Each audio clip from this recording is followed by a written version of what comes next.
3, 4. Certo?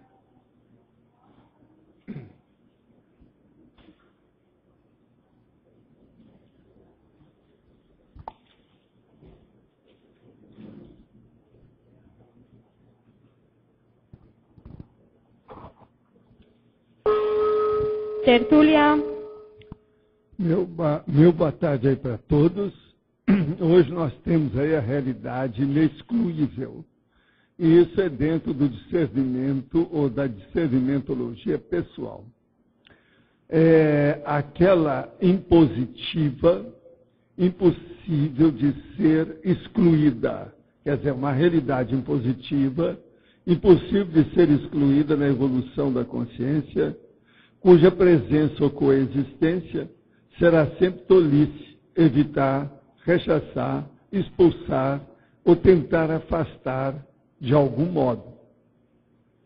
Agora, as realidades fáticas, quer dizer, os fatos, as realidades desafiadoras indescartáveis, a complexidade das realidades das consciências, a hiperacuidade, a cosmovisão pessoal, a dissecção minuciosa das realidades, a inexcluibilidade evolutiva, a inteligência da coexistência pacífica com o inevitável, o desenvolvimento da convivialidade fraterna com seres e coisas do cosmos, a inteligência de não brigar com os fatos, o acato às neorrealidades com o descarte das retrorealidades. Quer dizer, a gente pegar as coisas novas e fazer com que elas ultrapassem as coisas antigas. Agora, nós temos aí uma série de considerações, inclusive na taxologia nós estamos falando sobre 10 categorias de realidades inexcluíveis do caminho evolutivo de toda a consciência. A realidade inexcluível, inevitável, inafastável, há de ser encarada com bom ânimo, boa vontade e, sobretudo, autodiscernimento, por quem deseja dinamizar a alta evolução consciencial. Você vem considerando as realidades inexcluíveis na própria vida humana? Vem alcançando vitórias ou derrotas ante tais realidades? Eu quero dizer que esse verbete é o número 1027, tem 4 páginas, 38 logias e 4 máximos. Você pode aumentar facilmente a binomiologia, que só falta 1. E na politicologia faltam 3, tá certo? De modo geral, a situação é essa. Agora, essas realidades eu considero sérias, prioritárias, de imensa importância para todo tipo de pessoa. Porque ou a gente se habitua com aquilo que é o bem natural, aquilo que é o vulgar, o arroz com feijão, que se nós não fizermos isso, como é que nós vamos nos habituar com as coisas novas? Então tem certas coisas primeiro que a gente tem que saber. Enquanto não tem jeito, você tem que repetir sempre. Você já pensar que todo dia vocês vestem roupa de algum modo? Se alguém veste pijama, tem que vestir roupa depois. A maioria aí tem que tomar banho. Tem gente que às vezes é obrigado a tomar banho até 2, 3 vezes por dia. Outra coisa, a gente escove os dentes, no mínimo, umas 3 vezes por dia. A pessoa adulta tem que escovar os dentes. Agora veja, isso é só para começar. São realidades que nós temos em todo momento. Uma outra coisa, você não consegue viver sozinho. Não dá. Uma coisa muito engraçada é que nem na cadeia, na masmorra, a pessoa não vive sozinha, porque de vez em quando o guarda vai lá, tem que levar comida, aquela coisa. A vida é assim. Então, há realidades que nós temos que entender, porque elas não tem jeito da gente tirar da frente. Agora, aqui eu tenho umas perguntas. Em fatologia, na segunda linha, poderia aprofundar o ato de saber aprender na mega escola terrestre? Olha, saber aprender é o seguinte, a maioria das pessoas estão aqui para saber aprender. Aprendendo é que a gente pode ensinar. Agora, aprender a aprender. E depois aprender a ensinar. A vida toda é desse jeito. Agora, quais são os atos de aprender ou saber aprender na mega escola? É a gente saber conviver com os outros, é a primeira coisa. Saber fazer assistência aos outros, é outra coisa. Saber não pensar mal negativamente de nada. Saber abordar as coisas que não prestam negativas sem fazer autoassédio. Então, isso tudo são princípios básicos. Agora, uma coisa boa seria a nossa amiga ir lá na reaprendência, que ela vai ver que tem muita coisa da reaprendência que está ensinando como a pessoa vai aprender a viver melhor, de maneira construtiva, com obras positivas nessa vida humana. Outra pergunta. Para minimizar a ansiedade, que bloqueia a manifestação da consciência, quais técnicas energéticas ou rotinas úteis seriam mais adequadas? A ansiedade pode estar relacionada a assédio extrafísico? Olha, para combater a ansiedade, a pessoa tem, de vez em quando, começar a fazer um exame das mãos, colocar assim, e ver se os seus dedos pulam muito, ou a mão. Se estiver pulando muito, se há muito tremor, é porque o nervo vegetativo ainda está alterado. Então é um processo neurológico. Isso aí pode ser que a pessoa não desenvolveu as energias, o parapsiquismo ainda não foi descoberto, há uma série de considerações. E essa pessoa, então, ela fica com ansiedade maior. Agora, do ponto de vista prático, nós temos aqui um laboratório chamado Imobilidade Física Virgem, que é especializado para esse tipo de transtorno, do ansiosismo. Agora, a pessoa tem que fazer uma série de laboratórios, de sessões laboratoriais. Ele é muito importante. Agora, junto com isso, a pessoa tem que fazer recolhimento íntimo e anotar no laptop tudo que ela fez de ansiedade negativa na última semana. Toda semana ela deve fazer o levantamento e ver o que ela errou. E começar a fazer o processo do ataque pontual na ansiedade dela. O que é que está me perturbando mais? Com o passar do tempo ela vai ver que às vezes ela começou com umas 5 ou 10 causas. Com o tempo fica só uma mais séria. Aí fica mais fácil de acabar com a situação. Então, a ansiedade tem que ir como Jack o Estripador. Vamos por partes. Não dá para ir tudo de uma vez. Então, a pessoa tem que ver quais são as causas, que geralmente não é só uma. São várias. Do ponto de vista prático, objetivo, concreto. Agora aqui, outra pergunta. Entender e pôr em prática os atributos pensênicos é entender os fatos e parafatos com a pensenização flexível, a tudo que verbalizo e penso, quer dizer, a flexibilidade com autodiscernimento cosmoético. É na minha auto-organização pensênica que faço a minha autoassistência? É através dessas fissuras do mental soma que agora visualizo novas sinapses? Olha, não há dúvida.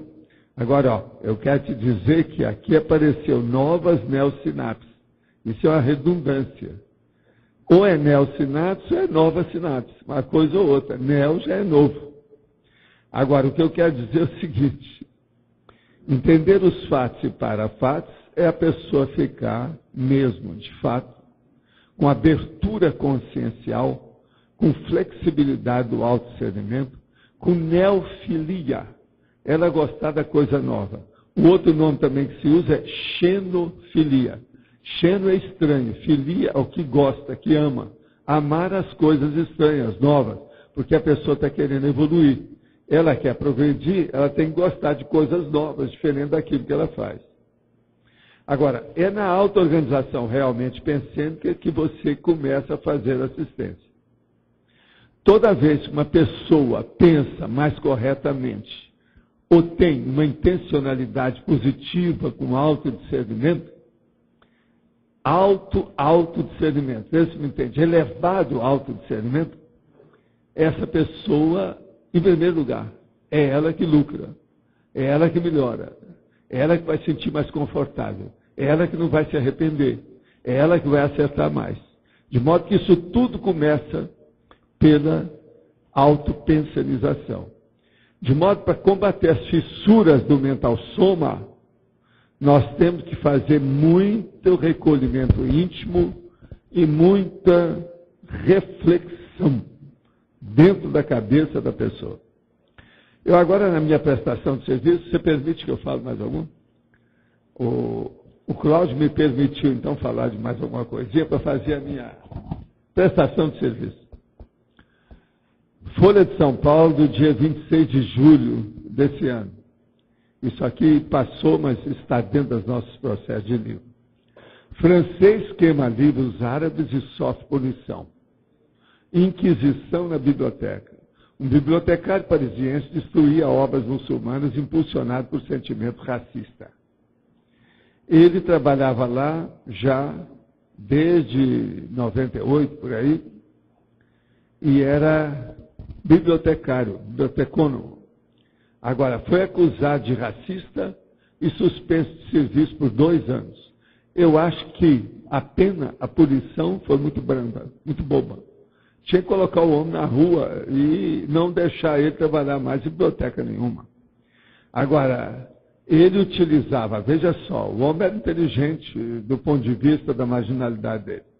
Ele utilizava nomes árabes, retirava os livros e na sua casa ele queimava. As carteirinhas permitem a retirada de até 5 livros de cada vez. Agora, eles chegaram à conclusão que estava faltando 300 livros na biblioteca, que tinha os nomes dos árabes, e eles foram dar um jeito de reclamar o livro, eles falaram assim, endereço desconhecido. Que ele que inventava o nome de árabe para levar os livros. Agora, a Confederação Francesa Democrática do Trabalho pegou o que ocorria e deu em cima. Agora, ele foi classificado como delito de cleptomania, com impulso móvel para o furto. E, junto com isso, ele estava fazendo uma censura política aos árabes. Agora, isso tudo é ligado à prefeitura parisiense, e ele se dizia católico integrista e fazia comentários anti-muçulmanos e anti-árabes. Agora, ele falava que a França vai enfrentar a invasão muçulmana. Agora, Jean-Marie Janot, que é o membro do movimento contra o racismo e pela amizade para os povos, ele telefonou de lá, eles falaram da Folha com ele, e ele falou também que aqui está muito branda, e devia ser mais. Agora, lá, a biblioteca é chamada Fête-Herbe, em francês, que fica próximo à Praça da Bastilha. Vocês veem que a Praça da Bastilha, etc., a biblioteca, tudo, é o problema da Revolução Francesa lá. Agora, ele foi acusado também de destruição do patrimônio público por motivos raciais. Houve furto, destruição e fraude. Racismo, que é tudo considerado crime na França. Agora, o que se passa? Não falaram o nome dele, eles evitaram de dizer aqui quem é, não disseram nada. A gente não sabe quem foi. Mas fica aí o registro para a gente ver como é que é. E eu que defendo os processos de universalismo aqui todo dia, nós temos que falar a respeito de um caso igual esse, que é uma coisa muito séria. Essa é uma realidade inexcluível. Em Foz, nós temos 79 etnias. Talvez no Brasil, até agora, eu não vi cidade nenhuma que tivesse tantas etnias diferentes. 79, com 311 mil habitantes. Isso é uma coisa impressionante. Agora, outra coisa.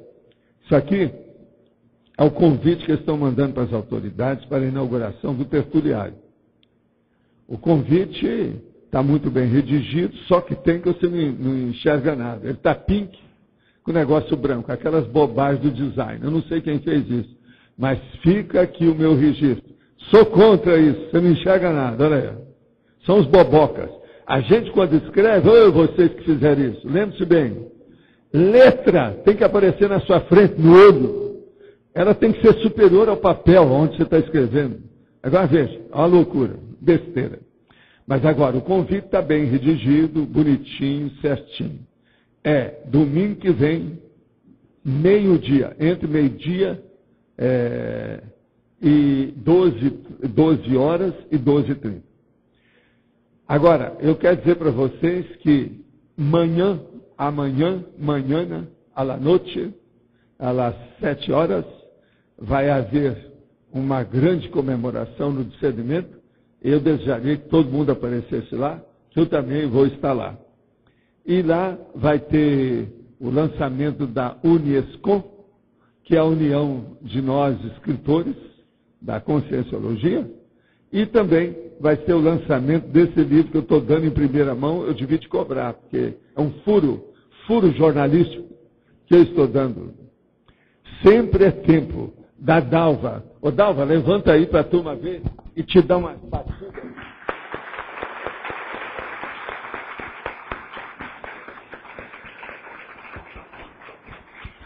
Olha, a Dalva fez o livro, é uma beleza, uma reciclagem existencial na terceira idade. Ela tem praticamente a minha idade, quer dizer, ela é mais moça, é minha irmã mais nova, ela tem 75 anos, eu tenho 76. E ela fez o livro aqui, o livro é muito interessante, a Rosemary, a Rose, fez a apresentação aqui do livro, inclusive está aqui falando. Isso é da Rosemary que escreveu sobre o livro. Esse deveria ser o livro de cabeceira daqueles que se encontram insatisfeitos com o saldo de sua existência e dos que se encontram ávidos por informar sobre as possíveis consequências da ingenuidade e da escassez de informações. Vale a pena ver o livro, então. O livro tem um caminho que está indo para um verde, uma mata fechada. Agora, está muito bem feitinho, bem arrumadinho, que a Editados publicou. De modo que vocês se preparam para amanhã para comprar o livro e dar para a autora escrever alguma coisinha nele aí que vale a pena, né? Agora, faz favor, Cláudio, é a sua vez. Professor, alô? Não está falando. Está falando? Então tá.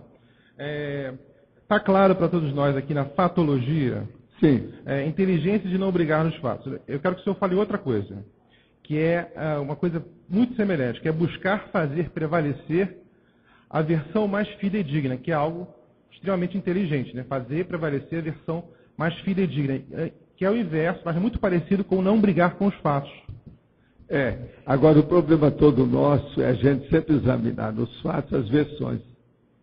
Qual a versão que você está falando sobre os fatos? Porque todos os fatos aparecem muitas versões. E quanto mais o fato chama atenção, mais versões aparecem.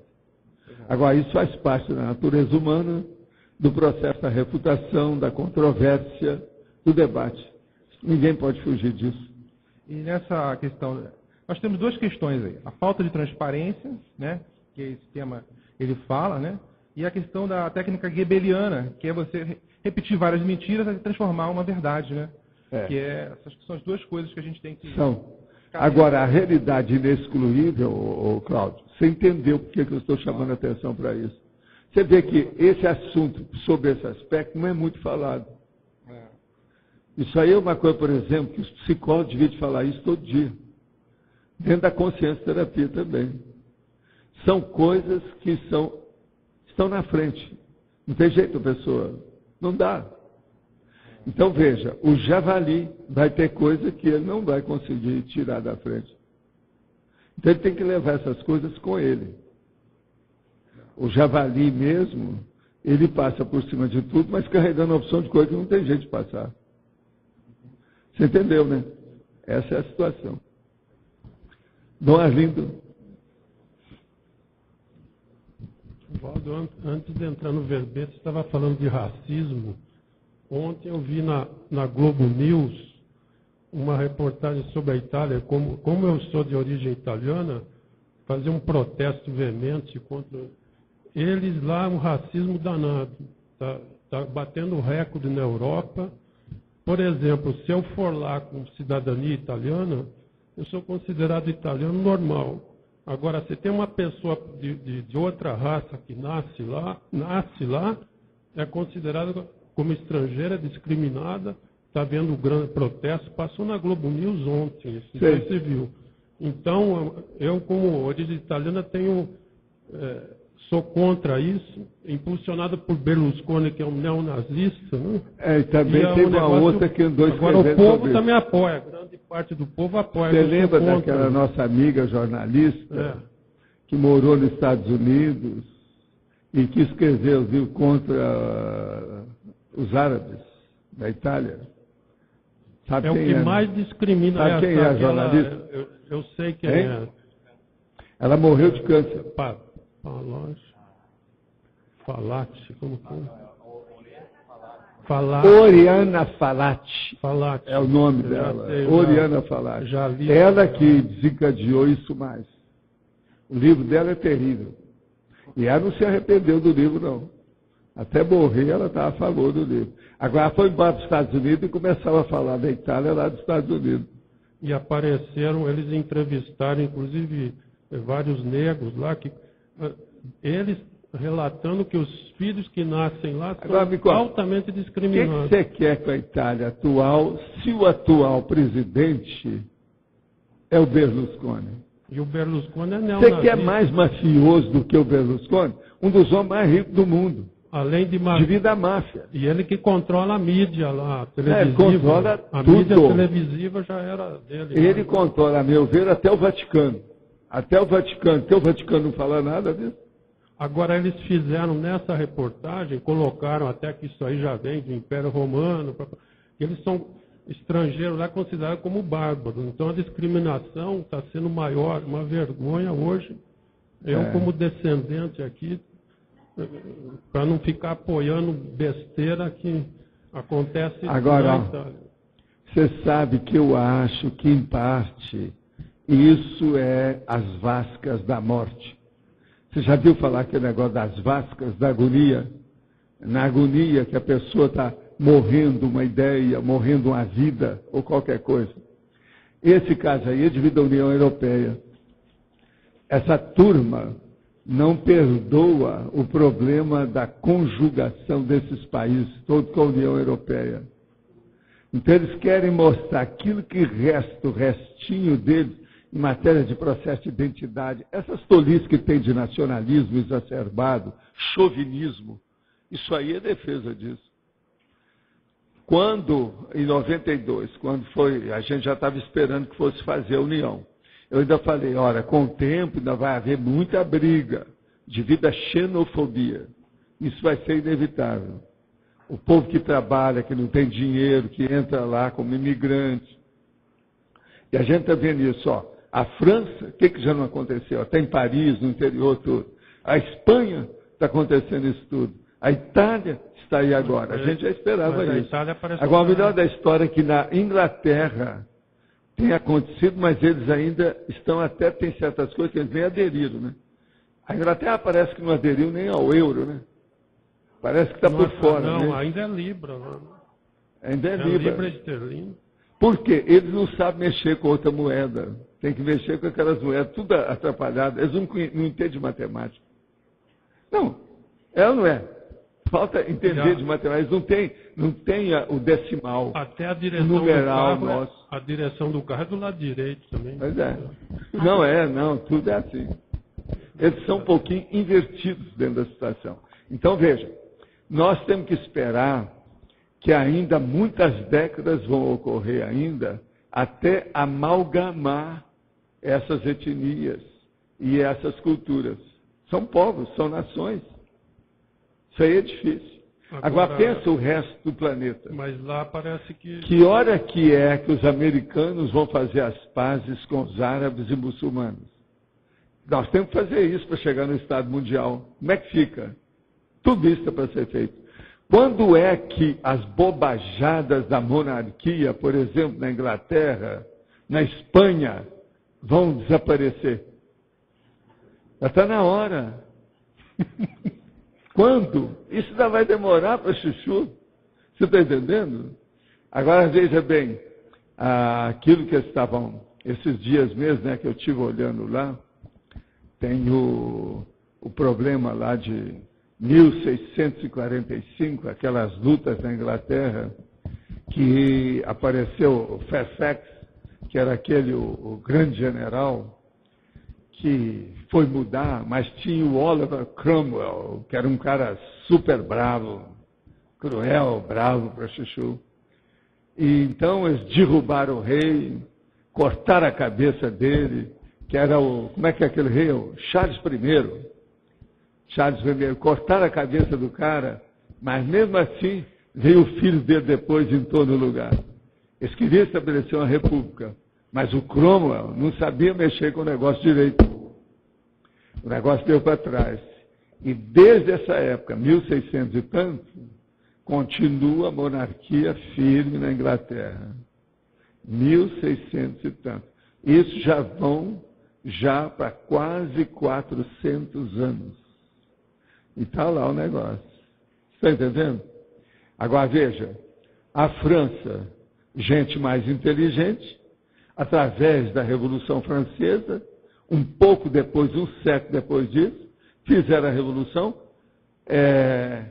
apiaram tudo quanto era monarca, rei, rainha, príncipe e toda a caterva, a quadrilha da monarquia, e lá foi criado então o processo da República para valer. Até hoje não voltou nenhum rei na França. A Inglaterra não, desde aquela época. O próprio Cromwell, ele era um general, ele entrou na história e se colocou lá na posição como se fosse o imperador, mas aquilo durou pouco. O filho dele tomou conta e acabou com tudo. Tem filmes ingleses que mostram essa realidade histórica, com os negócios todos bonitinhos da história. Um deles é Que Morra o Rei. Se não me engano é o nome do filme, uma coisa dessa. Hein? Morte ao Rei. Isso aí, ele mostra essa realidade da histórica. Por sinal, eu não sei como é que os ingleses conseguem. Eles são bons na monarquia. Por isso, eles são bons no cenário. Eles mostram o cenário de 1600 como se a gente estivesse vivendo naquela época. Nas minhas rememorações, é aquilo. Tem uma opção de coisa que não tem jeito de melhorar ali. Agora, onde é que eles arranjam aquilo? Quer dizer, aquilo tudo existe na Inglaterra, está tudo lá. Então o negócio faz 400 anos que não mudou nada. E eu estou sendo bonzinho, porque tem coisa lá que tem 1000 anos que não muda, né? Agora, lembre-se daquela árvore, tinha mais de 1000 anos, que eu fui lá e me despedi dela. A árvore a gente admite que fica, porque ela não anda. Mas agora, homens andam, tem que haver renovação. Não pode ter o mesmo regime, com a mesma situação durante 1000 anos. Isso está errado. Então, vamos entender isso aí. Agora, você se interessa, até é bom você ver esse filme. Você já viu esse filme? Então tá. Agora, os cenários do filme, vale a pena ver só pelo cenário da época, que a pessoa vai ter uma noção. Outra coisa, eu queria lembrar um negócio aqui para vocês, que eu já falei uma vez. Aquelas pessoas que estão interessadas em ter autorretrocognições positivas, devem ver esses filmes históricos, para elas verem os cenários, como é que era, e aquilo voltar na cabeça, fazer rememoração. Esse filme aí é bom para ver coisa de 400 anos, que é 1600. O filme é de 1645, mais ou menos, a média dele. Mas pode falar. Se eu me dá licença, só em cima do que Arlindo tinha falado, que Arlindo, essa situação na Espanha ainda é pior. A Espanha está com um projeto de oferecer dinheiro aos imigrantes estrangeiros para ir embora e não voltar em 10 anos, os que estão legais. Então eles pegam todas as pessoas legais no país, com trabalho, com filhos, e oferecem uma quantidade de dinheiro bem grande para eles ir e não voltar em 10 anos. Então, essa situação na Espanha está bem pior que na Itália hoje. Okay? Agora, aqui na reportagem da Globo News, eles deram a entender que a Itália está pior. Sei lá, pode ir. Mas o problema é o seguinte, eu já convivi com italianos aqui no Brasil, o racismo, ele tem base popular. Essas bobagens todas têm base popular. É o Berlusconi, que é neofascista, impulsionando isso, mas existe uma base daquilo para todas essas besteiras. Né? Agora a Espanha também. Vamos pensar positivo e julgar energia nesse povo da Espanha, da Itália e da Inglaterra. Vamos ver o que melhora isso. De qualquer maneira, fizeram um túnel entre a França e a Inglaterra. Já é uma esperança. Mas pelo que eu vejo, por exemplo, a França, o negócio não é tão bravo assim. Existe Não, mas tem coisa mesmo atrapalhada. Tem, Aí os etarras. Os etarras mexem com a Espanha e a França. Ah. Pois é. Olha os etarras. Você quer coisa mais atrasada do que isso? Do ETA é a França, porque tem uma parte do ETA, do ETA, quer dizer, Agora, países básicos que é da França. Vocês dois estão ótimos. Vocês estão aqui. Agora já estão com tudo e não estão próximos. Eu já deixei as besteiras de Roma e da Itália. Agora, botar naquilo como base do Império Romano. Na reportagem, não sou eu que estou falando, a reportagem da Globo. Foi ontem isso. Ontem, que coisa, hein? Na Globo News. Deve ser interessante essa reportagem.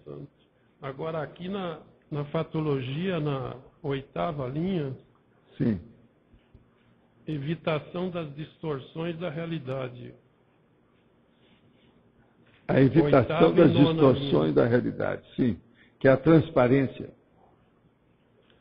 Nós precisamos disso, né? As distorções da realidade. Aquilo que o Cláudio estava falando, são os fatos e as versões. Nós temos que ficar com a versão mais fidedigna, aquela que corresponde mais à realidade do fato. Não pode haver tanta distorção de realidade. Mas aqui uma distorção está querendo dizer que existe um fato. E existem as distorções, são as versões. Conta um ponto e aumenta um ponto. É sempre assim, né? A vida humana, a natureza humana, a gente tem que superar isso aí. Mas não seria já então, não seria bem um fato já, que é uma versão. Uma versão. Certo. E depois na 11ª, as neorrealidades identificadas pelo autodidatismo ininterrupto. Isso aqui entraria o que as neoversões. A pessoa que estuda sem parar, ela vai acabar vendo novas realidades o tempo todo. Ela, então, estudando ininterruptamente, ela não fica parada no tempo. Ela não fica fóssil. Ela não se torna anacrônica. Ela não regride. Por causa do autodidatismo, porque sempre tem coisa nova. De modo que o autodidatismo, ele assegura o processo de desenvolvimento e do continuismo da cognição, do conhecimento da pessoa. Então é muito importante. Autodidática. Uma boa parte das pessoas sai da escola e nunca mais pega livro. Isso está tudo errado. Elas estavam lá obrigadas. Não, a gente tem que estudar sem obrigação, voluntariamente, de modo espontâneo. Esse autodidatismo significa que você tem mais condições de identificar também essas neorrealidades. Você, por exemplo, o que você está falando aí é autodidatismo. Você foi ver o jornal da televisão para falar sobre o processo da Itália. Isso é autodidatismo. Eu, a hora que trago esse recorte de jornal, é autodidatismo. A escola não exigiu que você fosse ver a televisão ou que eu fosse fazer o recorte. Agora, na definologia, tem a palavra impositiva. Ela é impositiva pelo próprio destino, é o determinismo na vida. Por exemplo, é impositivo, do ponto de vista natural, que você se manifeste nessa dimensão por esse corpo aí. Agora, do ponto de vista da lei humana, é impositivo que você use roupa quando você sair de casa, senão você vai para a cadeia. Uma imposição natural e uma imposição artificial. Sendo que esse artificial é legal. Legal, Jane. Lícito, é licitude, está certo? Mas essa inexcluível é impositiva sempre. Hein? É sempre impositiva para essa realidade. É uma impositiva natural. Natural. Quer dizer, e outra coisa, ela é espontânea, você não tem jeito de fugir disso. Por exemplo, é impositivo que você nasça através do útero de uma mulher. Se não for útero, tem que ser perto do útero. Que às vezes tem certas pessoas que conseguem nascer um pouco fora. mas nas vizinhanças. Na taxologia eu vi aqui, as 10 aqui são, analisando, são impositivas, tudo bem. Mas essas, vamos dizer, realidades mais complexas, também, sei lá... Essas realidades mais complexas não são vistas pelo homem da rua. A consim vulgar ainda não chega lá. Por exemplo, os processos parapsíquicos. Elas não entendem isso ainda não chegaram lá. Agora, tudo que se refere, por exemplo, o exemplo da ProEx é tudo impositivo. Mais avançado. Tá certo? Obrigado. Mas então, Eliel...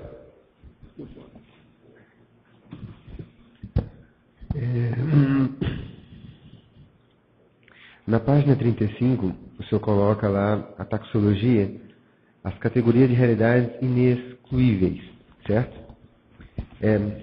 Posso até ter equivocado. Por exemplo, a categoria da dessoma também não seria uma realidade inexcluível?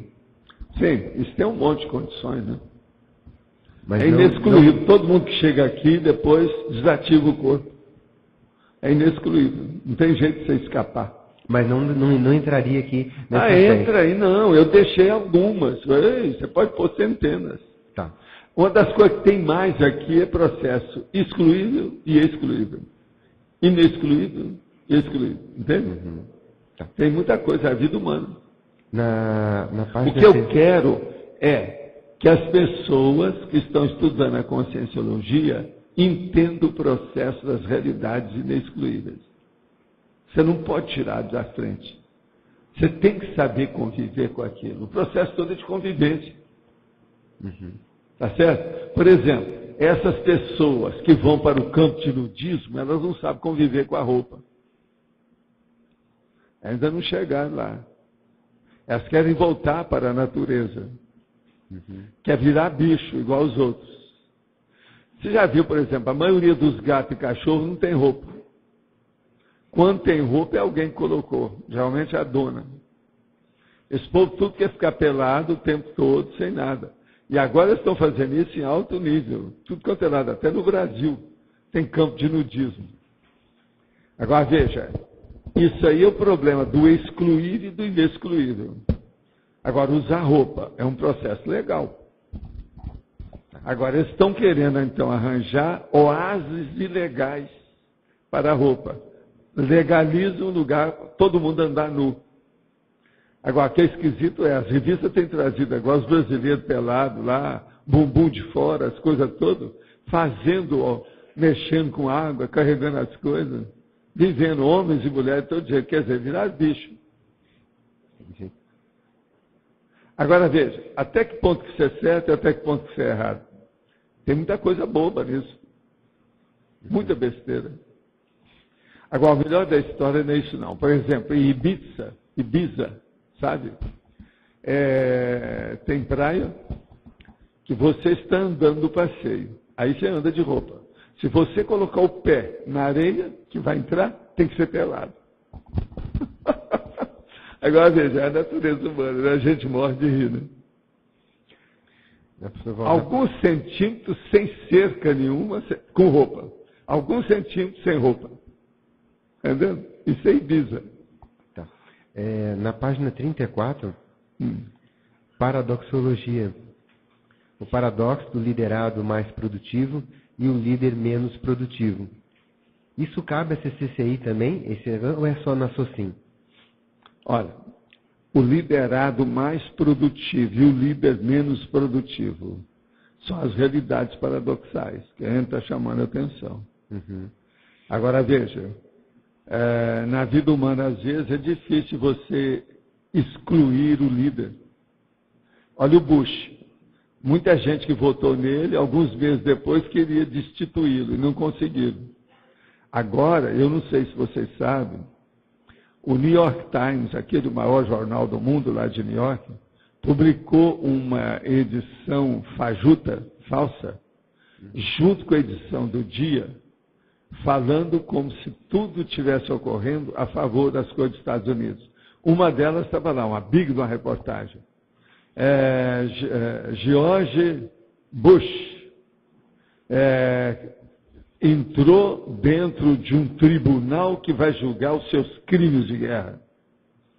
Está na parte do jornal Fajuto. Esse jornal Fajuto é que eu queria pegar para ver como é que é. Fizeram o jornal inteirinho, só Fajuto. Sabe que os americanos gostam de fazer isso de vez em quando. Do jeito que nós temos aqui o dia 1º de abril, eles fazem lá também certas edições que são Fajuto. E elas são lançadas na rua junto com a edição real. Agora, o melhor que eu vi foi isso. Eu não lia, só li a informação. Então, lá está dizendo que uma delas é o seguinte, que George Bush entrou no tribunal para ser julgado como criminoso de guerra. Isso é os americanos falando deles mesmos. Você está entendendo? Agora, é uma pena que fica só na conversa. Mas esse homem, por exemplo, devia de entrar em crime de guerra. O negócio do Saddam Hussein, por exemplo, é terrível. E agora, eles tinham que honrar o Saddam Hussein, porque afinal de contas é Barack Hussein Obama. Está tudo lá dentro. Agora, outra coisa, não sei se vocês viram que aquele médico, o Vahidi, que é lá do Al-Qaeda, que ele está desancando com Obama, falando que ele traiu os muçulmanos. Agora, isso vai ajudar o Obama. Que é aquilo que eu falei, de ter cuidado, porque senão... Você chegou a ver isso? Pois é, mas isso é justamente... A Al-Qaeda está ajudando o Obama. Agora, eu li aquilo, examinei aquilo tudo, e falei assim, olha, em quem que eu vou aceitar? Sabe lá se isso não é o verdadeiro golpe político que eles estão dando? Não é tipo de muçulmano? Ainda mais esse homem da Al-Qaeda lá, esse médico, esse aí é super inteligente. Ele não é burroide, igual o nosso amigo, não. Entende? O Osama Bin Laden, ele não é, não. Esse aí é inteligente. E ele chegou na televisão, falou essas coisas todas. Eu não sei, teve gente aí que deve ter visto isso. Vocês viram essa? Não, a minha interpretação não. Você sabe, eu nasci em Minas Gerais. Minas Gerais é que do jogo alquimia, aquele negócio e tal. Então são as pessoas que têm a orelha em pé, o olho grande fica de olho. Não é assim, Minas Gerais? Eu sou de Minas Gerais. Agora veja, na hora que esse Hariri lá, o médico, fica combatendo o Obama, não é para mascarar a condição para ele poder fazer o que ele vai entender? Até um certo ponto, esse cara não falou isso para o Obama, mas ele fazendo isso, ele está favorecendo o Obama para ele ter liberdade de ação. Sabe lá o que não dá atrás disso? Vocês estão entendendo? O homem é o 100, Obama, Barack. O que vocês querem? Está lá no nome. Agora, ele é muito inteligente, ok. Sabido para chuchu. Mas agora, por exemplo, sabe lá se esse cara, o médico, está fazendo isso para eles não matarem o Obama. Você está entendendo como é que é? Porque não, olha, ele está contra a Al-Qaeda. Os da Al-Qaeda estão combatendo ele. Vai ajudar para ele fazer as coisas que ele precisar. Você entendeu a minha visão atrás do morro? Visão curva? Está entendendo? Eu não sei.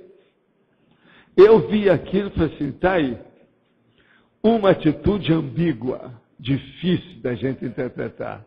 Porque ele falou tudo com ponto nos is, explicando tudo, que ele traiu, insistiu, foram várias vezes, parece que são as 4 vezes que ele falou na mensagem. A mensagem são de vários minutos. Saiu, gente, o negócio está aí, está na mídia. Não, mas isso ele sempre fala, isso aí faz parte do... Tem que falar isso aí faz parte do serviço. Agora, a única coisa que eu não sei é o seguinte, qual é a verdadeira intenção disso? Eu não sei. La garantia não sou eu. Eu não sei isso aí, como é que é. Não sabe. Você entendeu isso que eu estou falando? Sr. Waldo, eu quero colocar a seguinte experiência pessoal minha. Hoje à noite eu tive uma projeção, era um processo assistido, tá? Onde estava consciente naquele processo de assistência. E o que acontece? Eu vim para cá hoje na tertúlia normalmente e tal. E aí, quando eu estava esperando já o Erlindo vir para cá, a pressão, assim, é muito grande. Cardiochakra, uma série de coisas. E aí, depois, quando eu vim para cá e estabelece o campo aqui, o que acontece? Por que dessa repercussão tão forte na pessoa que está aqui? O problema é que nós estamos estudando o esclarecimento e a consciencialidade. Quando você faz isso, você está tirando o leite das crianças dos assediadores. Você está tirando as vítimas e as presas da frente deles. Por quê? As pessoas ficam autoconscientes disso, acaba o assédio, acaba a possessão. Você está entendendo? Sim. Então eles têm que combater, porque nós estamos invadindo o espaço deles, o trabalho deles. Entende? Nós somos intrusores para eles. Nós, às vezes, falamos que o assediador é um intrusor na nossa vida. Eles acham a mesma coisa da gente. Tá. Que é uma luta de foice no escuro, numa noite sem lua. Você está entendendo? Para defender as vítimas. Eles não querem mudar esse status quo patológico que eles vivem. Então, com isso, todo mundo que trabalha com isso, até um certo ponto, por isso que uma pessoa, para desenvolver o parapsiquismo bem, ou ela fica com os guias cegos, que a maioria faz, como que acontece na religião, ou se não, ela aumenta a autodefesa das energias, por isso que a gente usa o estado vibracional. Estado vibracional, Eliel, foi uma das primeiras coisas que eu falei, para poder falar de conscienciologia. Você está entendendo? Primeiro, você tem que preparar as pessoas. Porque se não preparar, os assediadores dela acabam com ela antes dela chegar aqui. Tá. Então, esse é o processo da agitação é normal mesmo. Agora, outra coisa. Quanto mais você se esclarecer e fazer mais assistência, interassistencialidade, de esclarecimento para outras pessoas, mais eles vão atrás de você. Você está entendendo? Isso é o seu galardão. Isso é o seu troféu. É o seu prêmio. O dia que os assediadores deixar de ir atrás de você, quer dizer que você virou vegetal. Não vale mais nada. Está entendendo? Entendi. Às vezes você nem está do lado deles ou é vítima deles. Mas você ficou anulado. Acabou. Não tem mais interesse. Então você está anulado. Zero à esquerda. Não vale mais nada. Ninguém vai ligar para você. De modo que nós temos que ter assediador em torno de nós. Senão, o que adianta todo o trabalho que nós estamos fazendo? Você já viu eu falar aqui? Como é que eu falo sobre assediador? Quem é que eu sou? Eu sou o maior assediado que existe. Eu sou assediado maior. Se eu não for esse galardão, eu peço que vocês me deem. Eu me sinto bem com ele, me sinto orgulhoso disso. Você está entendendo aí? Estou entendendo. Mas então, Rose... Sobre a para-realidade, sobre a realidade dos morfopensênios. Essa semana eu passei num lugar onde eu tinha, assim, no momento de crise, eu fui parar naquele lugar. E aí aquilo acessou em mim a mesma sensação do passado. Isso, mas como, né? Se isso já está superado, queria entender, assim, até que ponto tem... Não, é porque você fez o pensamento da evocação passada. Mas aí foi um mecanismo intraconsciencial meu que vendo o local intraconsciencial que detonou a situação. Mas às vezes o ambiente extrafísico estava propício, o cenário estava armado para você. Então como a gente diferenciar, assim, até que ponto aquilo é... Aí é você que tem que saber o que é que você pensou antes, qual foi a intenção, o interesse ali do momento, qual foi o objetivo que você estava ali, por que você foi lá. Tem que ver isso. Não, só passei. Agora, a questão toda se trata de morfopensênia, é questão de exteriorizar a energia mesmo e tentar limpar o ambiente, né? Sempre é exteriorizar a energia para aumentar as autodefesas. E limpou... quando você desenvolver mais, você vai se encapsular. Aí melhora mais, é mais rápido. Mais eficaz. Entende? Mas então... Nós estamos na primeira jornada de paradiplomacia, né? Eu queria saber se o senhor quer comentar aí, qual que é o potencial da CCCI, na medida em que tem muitos ex-líderes e tudo, de fazer trabalho paradiplomático e tudo. Comentasse para a gente. Isso é muito importante, aí a paradiplomacia. Eu trouxe aí antes disso aquele recorte dos jornais, aquela sessão aí que está falando da paradiplomacia. Agora, o que eu vejo é o seguinte: é necessário que todo mundo aqui se conscientize mais do processo da política. É a chamada politização pessoal e grupal. Por quê? A política é uma coisa inevitável. Ninguém pode viver sem política. Agora, o ideal é viver com a política de maneira construtiva. E não de uma maneira negativa ou sendo vítima da política em tudo que acontece. Porque na hora que nós nos deixamos ser vítimas da política, nós acabamos sendo comparsas, cúmplices. Isso aí é negativo porque aumenta a nossa interprisão grupo karma. Agora, uma pessoa, então, mais acordada, desperta para o processo, alerta, ela não vai mais se auto-vitimizar politicamente com as coisas. Você vê que eu falo aqui do ponto de vista político, abordo as coisas todas, faço interpretações de política municipal, estadual, federal, internacional, cósmica e extrafísica. Tem 6 tipos de política aqui que eu falo mais quase todo dia.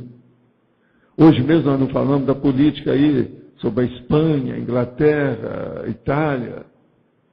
Entende? Então é necessário haver uma maior consciência política entre nós. Ainda existe aqui na CCCI algumas pessoas que acham que a gente não deve mexer com política. Nós não mexemos diretamente com política. Por quê? As nossas instituições são apolíticas. Nós também somos apolíticos. A maioria aqui é até apartidário. Mas veja, nós votamos. Você tem que cumprir os deveres cívicos da sua própria vida. Você é um cidadão. Então, essa conscientização, nós não podemos fugir dela. É isso que eu acho que é importante pensar. Na medida que a gente consegue desenvolver a lucidez e escolhe a ciência como melhor forma de discernir o que é melhor para todos, em que momento que você tem que lançar a mão da política? Quer dizer, como é que se relaciona? A hora que você faz isso aí já é uma manifestação política. O seu posicionamento aí é um posicionamento político. Você entendeu? Isso que eu estou falando, a política está em tudo. Por exemplo, é impossível você ter uma escola que não tem uma política educacional. Tem que ter uma política administrativa, tem que saber qual o objetivo dessa escola. Qual é a técnica pedagógica que essa escola usa? Isso é a política. Entendeu? Por exemplo, qual é a minha política para fazer a proposição da conscienciologia? É a divulgação através do princípio da descrença. Observe, é a minha política. Então é a política universalista. Eu chamo isso da holofilosofia. Olha a lógica, política. Toda instituição, e principalmente aquelas que mexem com divulgação, com ideia, com comunicação, elas têm uma base ou uma raiz política muito forte. Todas elas têm. A Unicim tem política, o discernimento tem política, as ICs têm política. Então a política básica é nossa. Mas veja, nós não somos políticos. Entendeu? Nós não precisamos de ir a palanque, nem vamos a palanque para defender esse ou aquele. Mas agora, nós votamos, nós somos eleitores, somos conscientes disso. Então, a paradiplomacia, ela existe devido ao processo da política, a parapolítica e principalmente o paradireito, né? A paradireitologia, como nós chamamos. Por último, qual que é o potencial das pessoas, ex-líderes, de fazer influência extrafísica, sendo mais objetivo? Na realidade... Escuta, nós temos influência na comunidade. Observa o tanto de política que vem aqui. Nós não fomos atrás deles. Eles é que vieram. Isso é política. Então, naturalmente, nós não fazemos política profissional. Mas você atua como político, não tem outro jeito. Tá certo? Esse ano mesmo, teve um político que chegou aqui, a hora que eu estava saindo aqui, ele me acompanhou, só nós dois, ele virou para mim e falou assim, professor, eu estive aqui e a gente não pode falar nada devido ao processo da divulgação. Agora, se o senhor falava o meu nome por aí, todo mundo vai votar. Me ajuda. Eu falei assim, eu vou pensar no seu caso. Eu não falei nada disso aqui da tertúlia. Mas ele me acompanhou, só falou nós dois, e rindo, achando bom. É uma oportunidade de falar, só nós dois. Eu te falar isso. Outra coisa, ele não foi eleito não, tá? Eu não falei e ele não foi eleito. E eu sabia que ele não ia ser eleito. Mas deixa para lá, não estou falando o nome dele nem nada. Ele esteve aqui esse ano umas 3 ou 4 vezes conosco. Tá certo? Mas então... Tenho 2 questões, professor. Aqui eu estava vendo a questão da taxologia. A gente pode afirmar que nesse nível atual que a gente está evoluindo, a questão do determinismo faz parte dessa questão da realidade inexcluível? É um determinado grau de determinismo? O determinismo de está aí, mas veja, esse é um determinismo natural que não é aquele percentual mais brabo, ou patológico que a pessoa tem. Por exemplo, não tem jeito de você falar que é patológico uma pessoa que se manifesta aqui nessa dimensão. Ela tem que usar o corpo. Ou seja, o ginossoma ou o androssoma tem que ser um deles. Não tem jeito. Entendeu? Então, isso aí é taxativo, é determinado. É um determinismo, mas nós mudamos esse determinismo através da abertura do livre-arbítrio. Quanto mais a pessoa abre o livre-arbítrio, menos determinismo ela vai ter, o destino dela. Ela vai escolher cada vez mais o próprio destino, o próprio destino, o próprio destino. Entende? E aí a força da vontade dela vai ampliando cada vez mais. Vai ampliando cada vez mais com lucidez. E outra coisa, ela vai ficando cada vez mais tranquila. Agora, o nome disso é serenidade. Ela vai caminhando para a serenologia. Enquanto a pessoa está tremendo, ou está ansiosa, tem ansiedade, tem ansiosismo, ela está do outro lado da serenidade. Tá bem. Tá certo? E aqui na fatuística, professor, na fatologia, tá? Sim. A 5ª linha de baixo para cima. A coexistência pacífica sem subordinação, às imaturidades. O senhor pode discorrer um pouco, por gentileza? Então, o problema todo é o seguinte. Por exemplo, eu trabalhei 28 anos no Espiritismo, movimento espírita. Deixei lá sem brigar com ninguém. Você está entendendo? Hoje eu convivo. Tem uma opção daqueles meus amigos, até hoje me visitam aqui, vêm conversar comigo e tal. Muitos até me seguiram quando eu saí de lá. Então, isso é coexistência pacífica sem subordinação às imaturidades. Por quê? Religião, para mim, é um nível de maturidade ainda. Entendeu? Outra coisa, tem uma série de artistas que eu conheço que são meus amigos. Agora, eles só se dedicam àquele processo da arte. Para mim, isso também é um nível de maturidade muito grande ainda. Mas eu convivo bem com eles, somos amigos, etc. Tal. Entende? É a vida. Entendi. Tá bom, obrigada. Tá.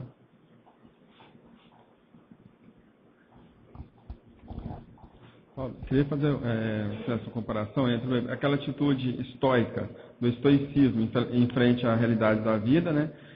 Ao contrário daquela pessoa já acomodada, ou a covardia evolutiva, né, das pessoas. Como dosar isso? Daquilo que é inevitável ou daquilo que está acomodado? Aí é o problema da gente ver o nível da lucidez da pessoa. Pela lucidez você vai ver a intenção dela. Tem gente que a intenção é de se acomodar mesmo, porque ela está empurrando com a barriga por causa da preguiça. Então é a lei do menor esforço.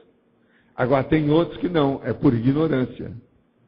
Esse precisa ser socorrido, esse precisa ser esclarecido, esse precisa dar atalhos. É aí que eu X.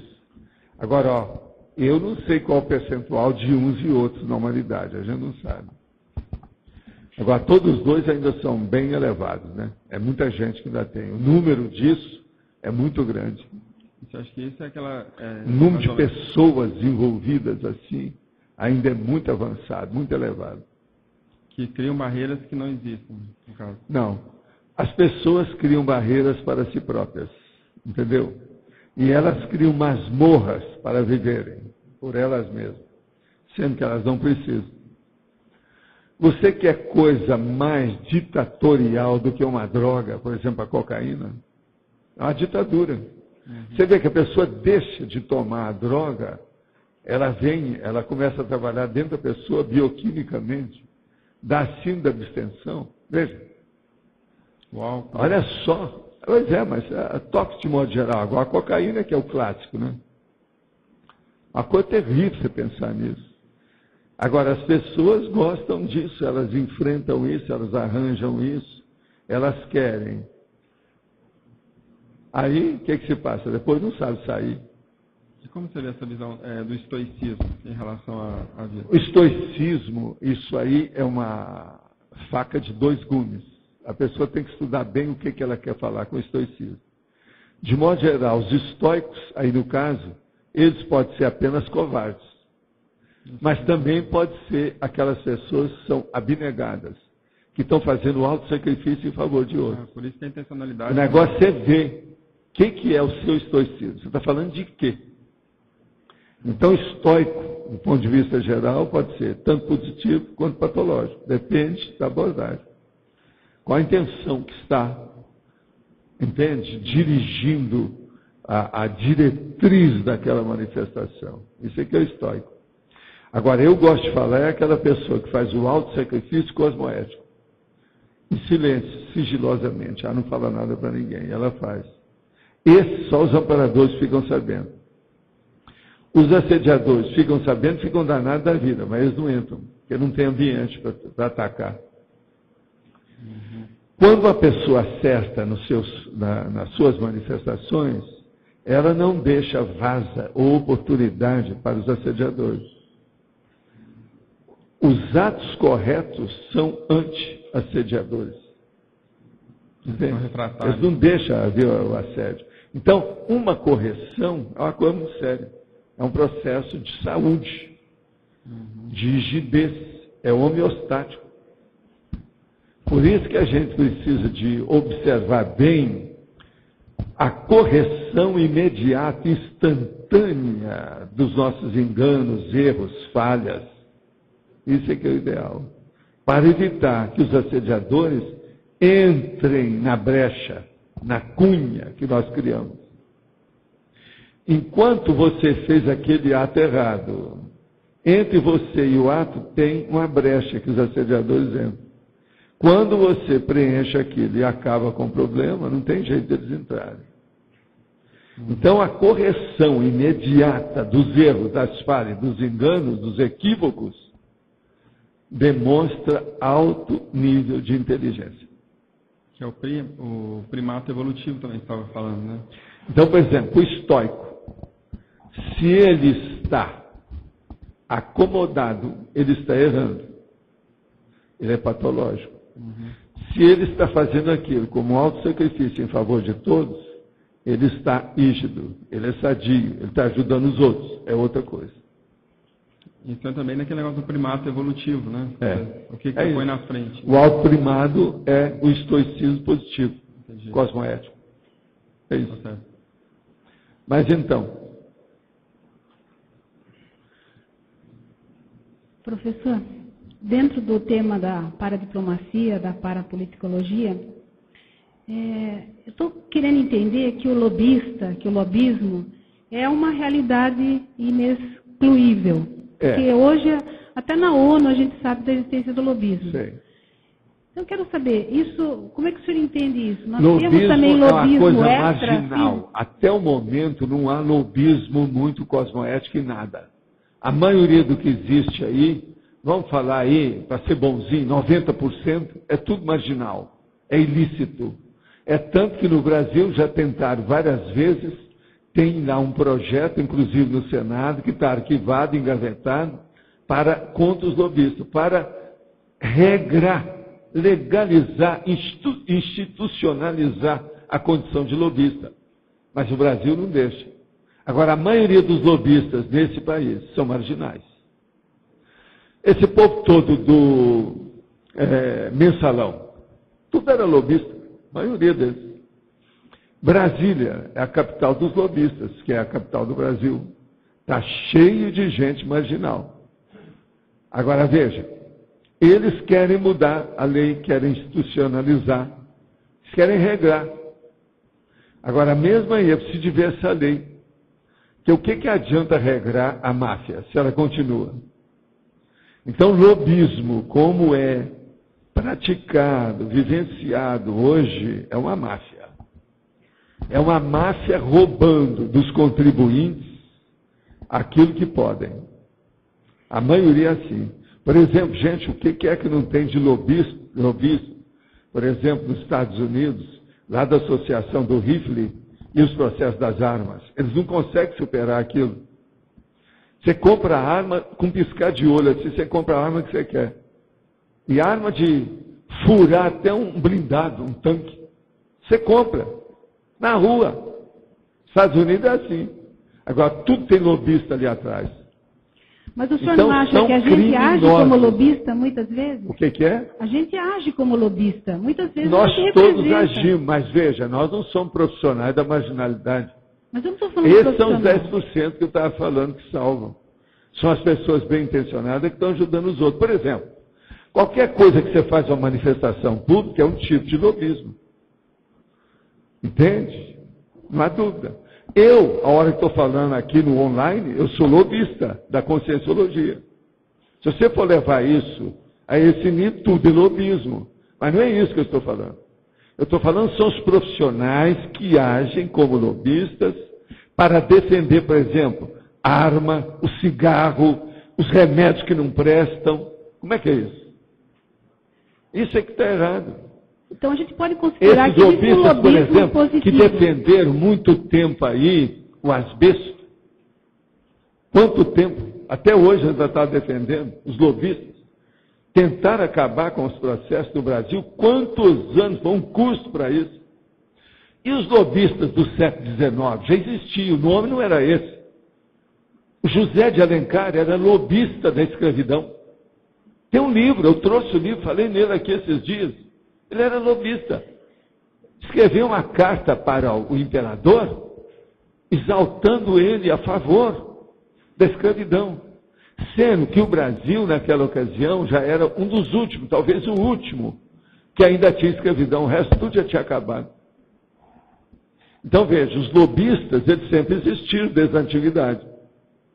Agora, o que é bom é que nessa época nossa, já se coloca o pingo dos is, já se dá o nome aos bois. Já mostra essa realidade de lobismo.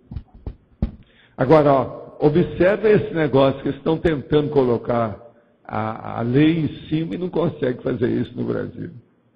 Agora, nos Estados Unidos é uma coisa espúria. Todo mundo sabe disso. Eu já frequentei Washington e sei como é que é. O ambiente é pesado. Mas se encaixa nessa... A hora que aparece lobista aqui, você já deve ter visto eu fazer isso. Tem vários que já apareceram, a maioria não aguenta ficar conosco. Ou ele deixa o lobismo, ou senão ele não aguenta. Para ficar com a cosmoética, é duro, hein? Ser lobista, hein? É uma das coisas mais difíceis que tem. É colocar um carro numa barca e o outro na outra barca. Ele acaba afundando. É difícil. Mas se enquadra nessa realidade? É inevitável. O lobismo tem que existir. São os defensores de determinada corporação, determinada indústria, comércio, ideia, objetivo, trabalho, produto. São os defensores disso. Mas agora, há muitos expedientes escusos que eles usam. E o suborno? A maioria do suborno, por exemplo, em Brasília, tudo é feito na base de lobista. São os maiores subornadores do Brasil, são os lobistas. Eles já vivem subornados. Que eles recebem suborno e dão suborno. Então é suborno, você está entendendo? A favor e contra. Quer dizer auto e hétero. Passivo e ativo. Entendeu? É para estudar. É para estudar. É para estudar. É para estudar. Porque nos nossos temas, nós precisamos contemplar essa atividade.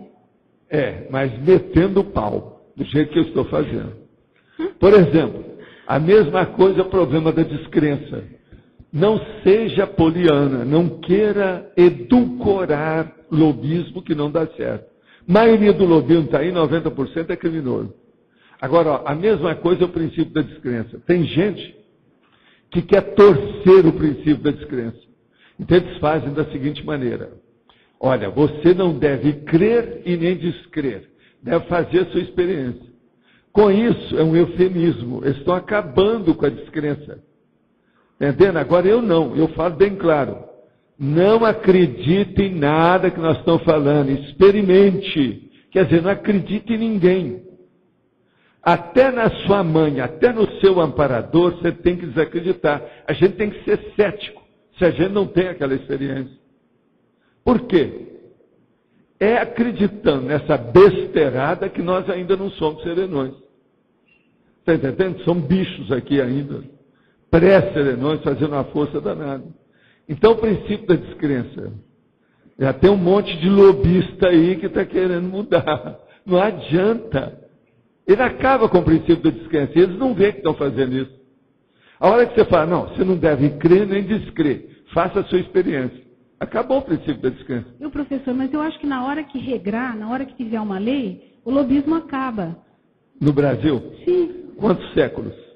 Quantas leis não pegam? Não sei, mas tem que começar. E a lei da impunidade? Quando é que essa lei vai acabar? O Brasil não tem, a maioria das coisas não são impunes. As minorias é que vão para a cadeia. Os caras muito ricos, que deles? Olha o Paulo Maluf. O que você sai dessa? Olha esse Valério. Aquele, o carequinha. Olha o Mensalão. Olha o PT. Que desse povo? Olha o Zeca. O Zeca. O Zé. Tem a opção de Zé, mas o Zé que eu estou falando, vocês sabem qual é. Entende? Qual que é o Zé? Zé Disseu. Cadê? Cadê esse povo na cadeia? Não tem nada. Disse eu, não foi eu, né? Não tem nada a ver. Professor, esse povo na cadeia seria pior.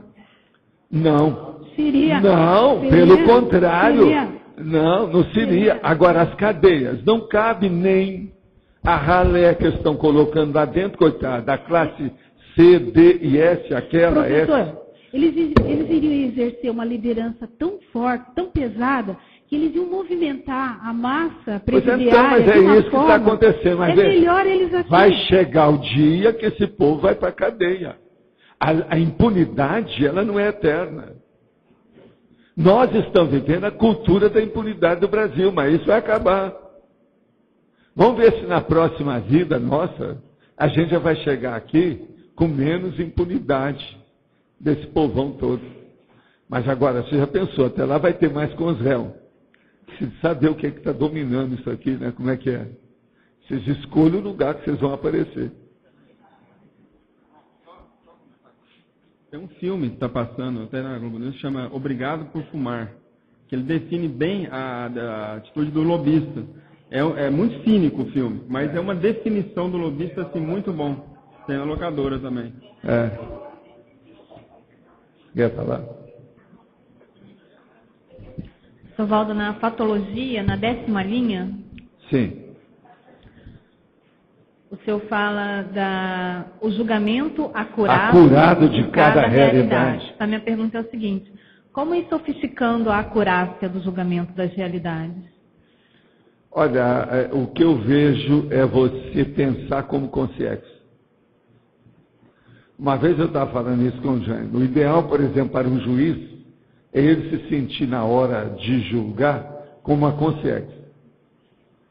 Que aí ele vai ver a paraprocedência dele, vai ver o paradireito, vai ver a base da vida dele. Coloque-se como consciência. Na hora que você for ver isso, a coisa muda. É fácil, né? Tem um componente parapsíquico aí que é digamos, o principal. Não, você não está vendo a Márcia tentando forçar a barra a respeito dos lobistas? E ela não é lobista, o que me consta, ela não é lobista. E outra coisa, eu mesmo recebi o nosso amigo aí, que está escrevendo lá um livro que lá ele foi colocar o princípio da descrença falando, não creia nem descreia. Faça a sua experiência. Você acabou com o princípio da descrença. Isso não é o princípio da descrença. Você vai escrever isso, vai ser contra você. Está errado.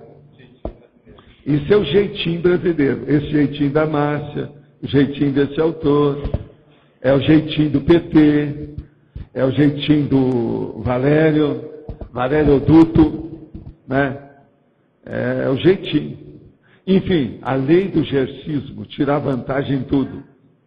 Tá, então, a lei de Gerson. Então, pensar como consciência, como pelo que você está falando. Como consciência. Como consciência implica em não usar do jeitinho. Não, é porque você vai pensar. Se você está na baratosfera, você vai lembrar que tem a baratosfera, você vai melhorar. Se você não é da baratosfera, você vai agir de uma maneira mais correta. Então, pense como consciência, que você vai pensar na sua paraprocedência. Por exemplo, como é que o ideal é o seguinte, toda hora que a pessoa fosse decidir alguma coisa, ela volta para a procedência e despacha de lá para cá. Isso é que seria o ideal. Tá, mas assim, do seu ponto de vista prático, né?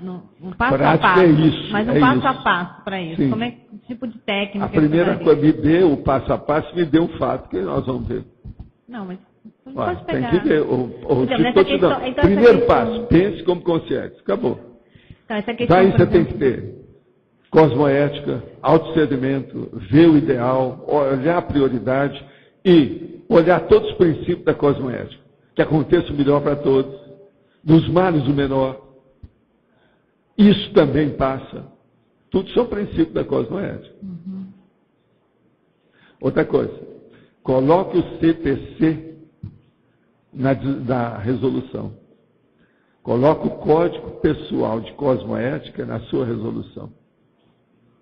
Que assim você vai se colocar no lugar do réu.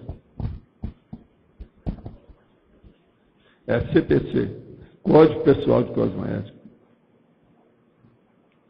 Tá bom, obrigada. Gente, agora eu vou responder aqui que eu tenho só mais 11 perguntas. São 14 ao todo, né? Eu respondi 3 aí.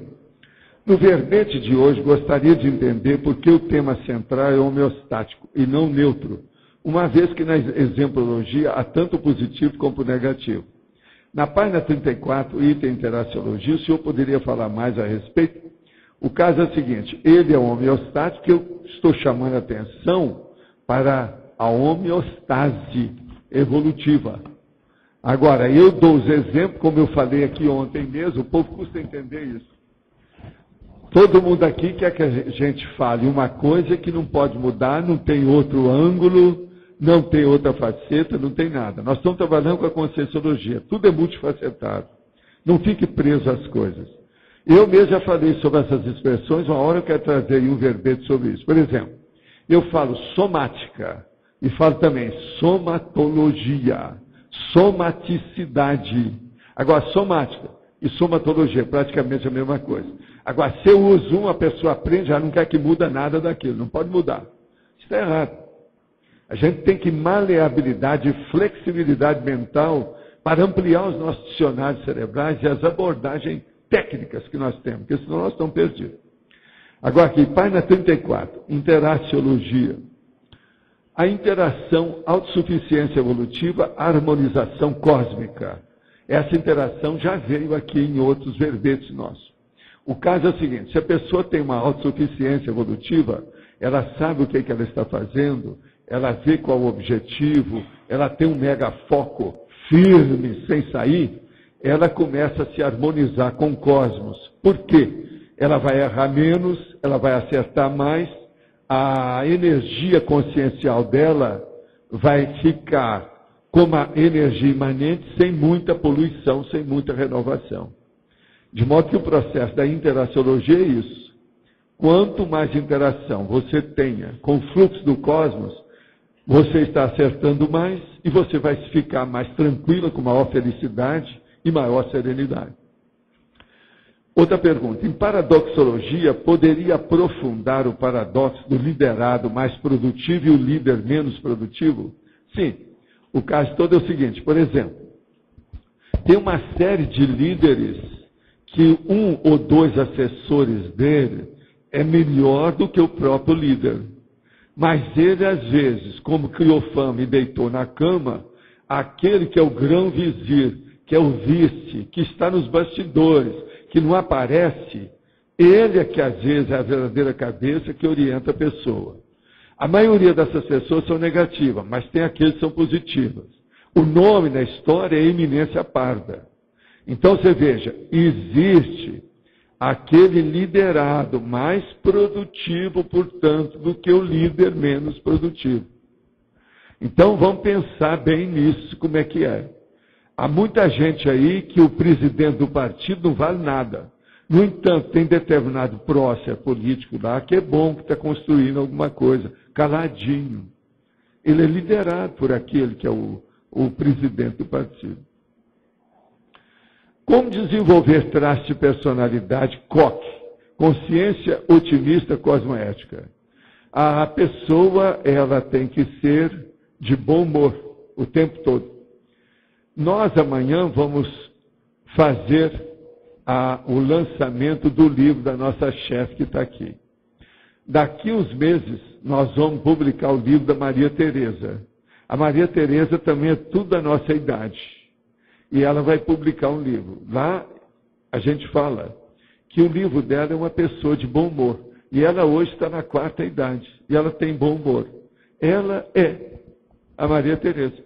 Um exemplo de consciência otimista cosmoética. Vocês sabem quem é a Maria Tereza? A bibliotecônoma, a bibliotecária. Sabe? Vocês não acham que ela está sempre alegre, aberta, positiva? Ela não tem, talvez, e nem dia plúmbio de tempestade ou tragédia sofocliana com ela. Ela é positiva. Ela é uma personalidade coque. Estou dando um exemplo aqui conosco. E outra coisa, você sabe que ela é mais velha do que eu, né? Ela está na 4ª idade. Agora aqui, o que seriam as realidades fixas e as realidades móveis citada na fatologia na 7ª linha? Realidades fixas, por exemplo, você nasceu, pegou esse corpo, você tem que ficar com ele até dessomar. Realidade móvel, você segue determinado princípio na sua vida, mas esses princípios vão mudando com o tempo. Com o passar do tempo a gente muda. Olha o que aconteceu com a Dalva, ela mudou. Olha o que aconteceu com essa que eu estou falando, a Maria Tereza também mudou. Todos nós mudamos. Uma boa parte de vocês que vieram para Foz, vocês mudaram com essa mudança de residência. Isso então são realidades móveis. Elas mudam, elas transmutam para melhor, elas reciclam. Outra pergunta, o nó-górdio é uma realidade inexcluível do caminho evolutivo de cada consciência? Não. O nó-górdio às vezes é uma tolice que a pessoa criou, a hora que ela resolve fazer uma reciclagem e mudar, aquilo desaparece. O problema todo é não arranjar outros nó-górdios para colocar no lugar daquele. É a pessoa ficar limpa. Outra pergunta, em nossa existência é fácil encontrar pessoas que se incomodam com a presença de outras. Como portar-se frente a essas manifestações, principalmente nos ambientes de trabalho, onde as relações de patologia são muitas vezes inevitáveis? Olha, isso faz parte da vida humana. Ninguém é igual ao outro. Então, a primeira coisa que uma pessoa tem que pensar na vida é viver com fraternidade, viver com intercompreensão, viver com confiança ou interconfiança. Se a pessoa não confiar até um certo ponto nas outras, ela não consegue viver com ninguém.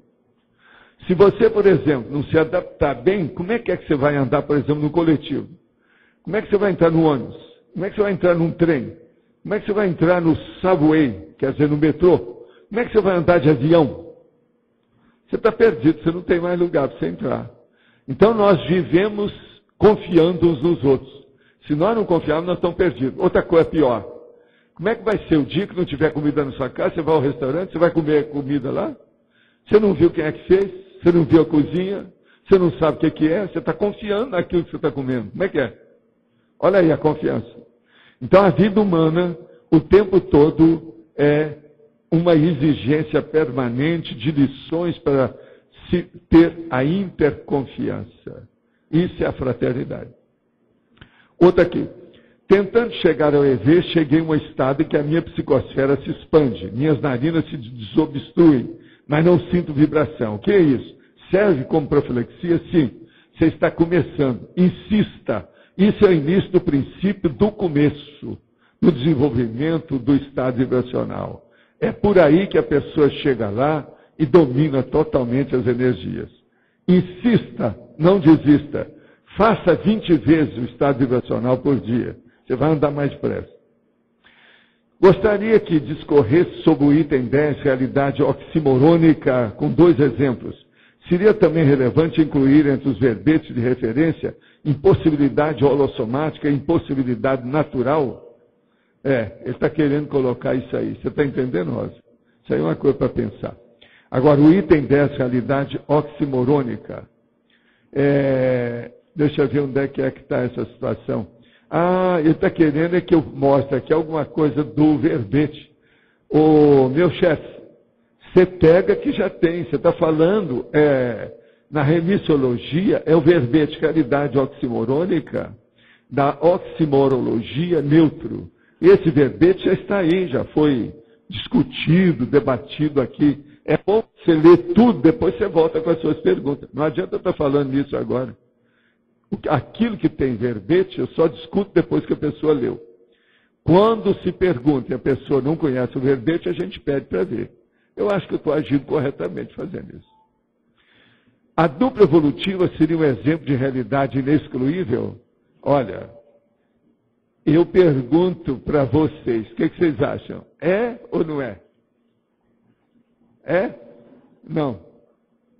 Tem gente que pode ficar single, quer dizer, solteiro, e celibato o resto da vida, o problema é dela, né?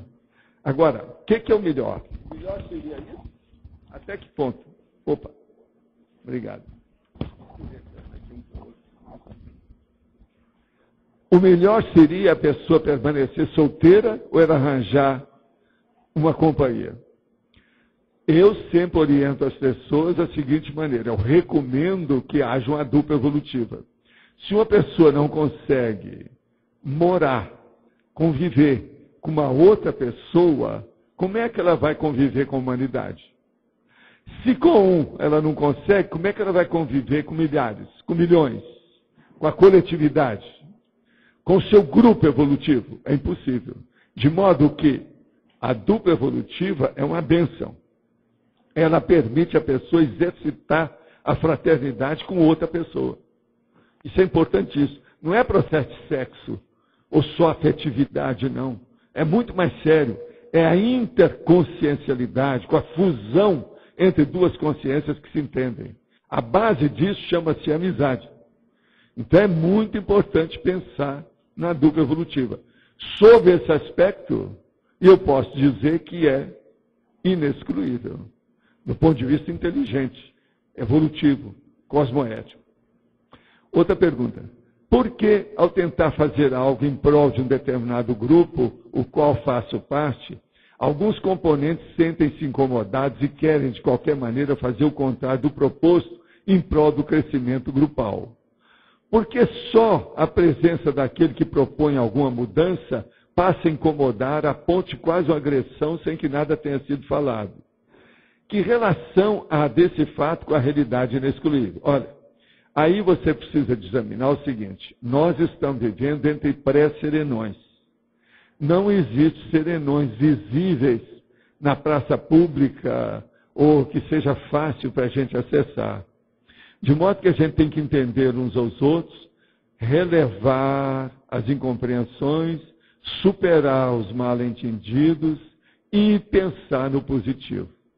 Existe uma regra cosmoética que nós falamos o seguinte, quando você chega a uma agremiação, uma instituição, uma empresa, a um grupo qualquer, você não chega lá para desancar com aquilo que está errado, não. Você não faz isso. Cosmoeticamente, você tem que chegar lá e falar assim, olha, eu estou achando que isso aqui não está bom.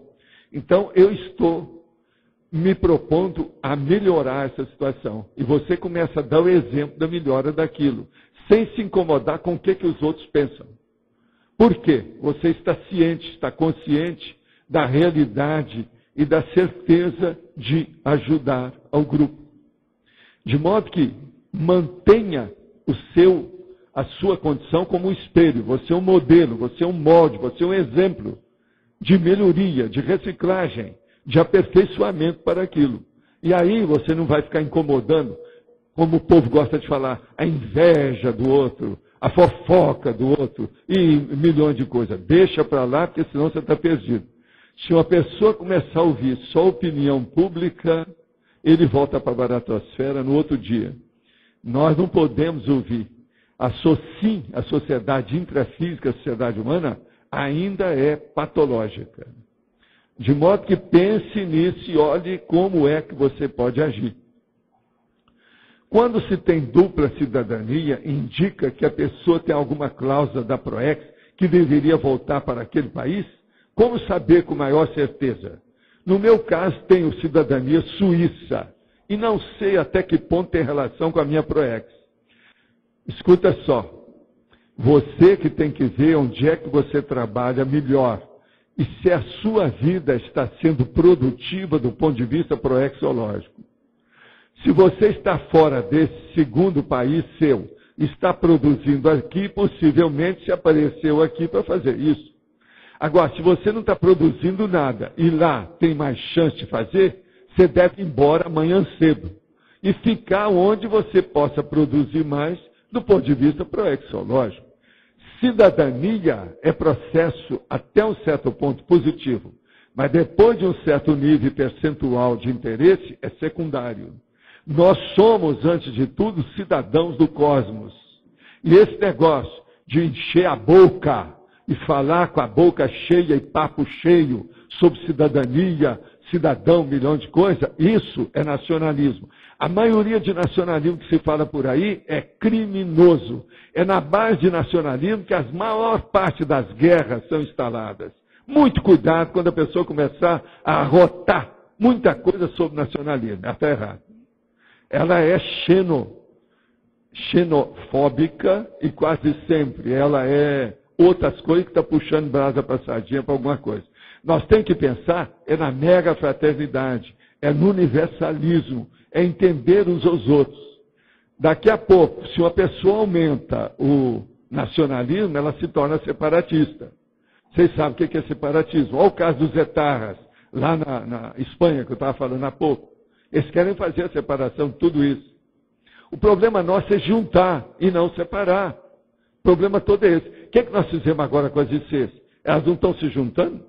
É o processo de juntar. É aglutinar. Quando as pessoas se juntam, a força aumenta. Quando elas se dispersam, diminui a força, todo mundo fica mais fraco. Então vamos pensar nessa história de dupla cidadania. Ter uma cidadania já é um problema, ter duas já é terrível. Eu conheço gente que tem 4. Isso então é um problemão. Qual é o interesse disso?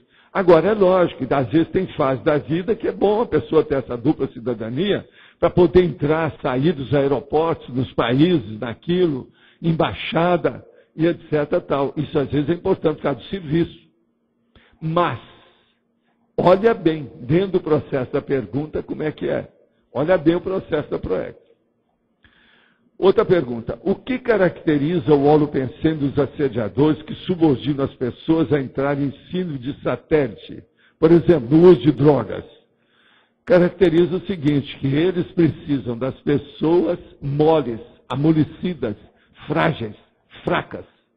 Com isso, eles podem ter todas essas pessoas como pulgões, que eles vampirizam.